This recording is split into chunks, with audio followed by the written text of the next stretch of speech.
দেখাবো যে বর্ষার মৌসুমে লাউর বিচি আপনি কিভাবে পলিথিনে তৈরি করে মাটিতে রোপণ করবেন।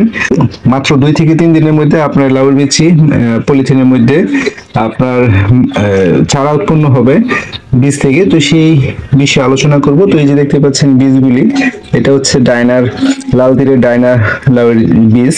তো এইগুলি আমি কিভাবে এখন লাগাবো সেটা আমি আপনাদের দেখাবো।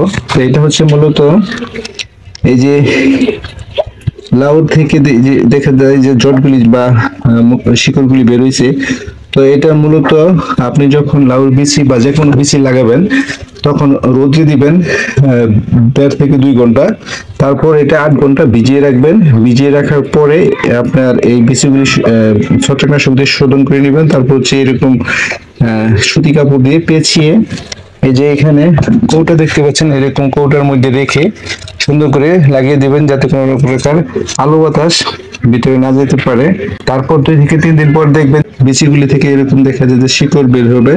তো তখন আপনি করবেন কি, যে যখন এই যে পলিথিনে লাগাবেন, পলিথিনে মাটি আগে রেডি রাখবেন। তারপর হচ্ছে আপনি এই যে এই বিচির যে শিকড়টা এটা নিচের দিকে দিবেন।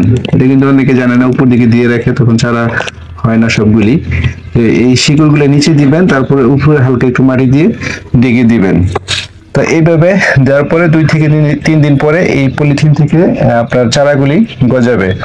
আর গজালে আর যখন চারাগুলি বের হবে তখন কিন্তু আপনি এই চারাগুলি আপনার যেখানে বীজ প্রস্তুত ওইখানে 2 থেকে 3টা চারা রোপণ করে দিবেন।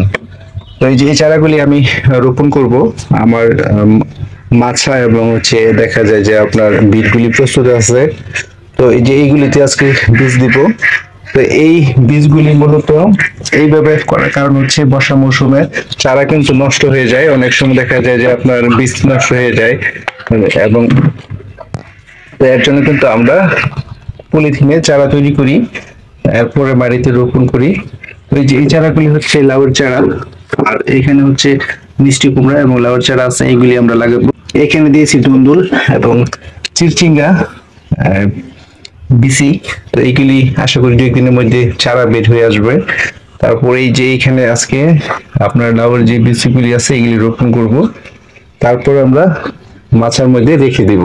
আর চারাগুলি যেখানে প্রস্তুত করবেন এইভাবে পলিথিনে দিয়ে উপরে পলিথিন দিয়ে ঢেকে দিবেন যাতে কোনো রকমের বৃষ্টির পানি এই পলিথিনের মধ্যে না যায়। আর এই বৃষ্টি পানি যাতে না যায় তার জন্য পলিথিন বা টিনের নিচে রাখতে হবে, আর রোদ্রে আলো লাগাতে হবে দিনের বেলায়। আর হচ্ছে এই যে পলিথিন যারা মাটি দিবেন বা চারা লাগাবেন লাউয়ের, সেক্ষেত্রে এই পলিথিনটা 3 থেকে 4টা চিকনি করে নেবেন যাতে এইখানে যখন পানি দিবেন তখন যাতে পানিগুলি বের হয়ে যায়, পলিথিনে না আটকে থাকে। তো প্রিয় দর্শক, ভালো থাকবেন। ভিডিওটি যদি ভালো লেগে থাকে লাইক ও কমেন্ট এবং শেয়ার করবেন, এবং আমার ইউটিউব চ্যানেলটা সাবস্ক্রাইব করে দিবেন নতুন নতুন ভিডিও সবার আগে পেতে।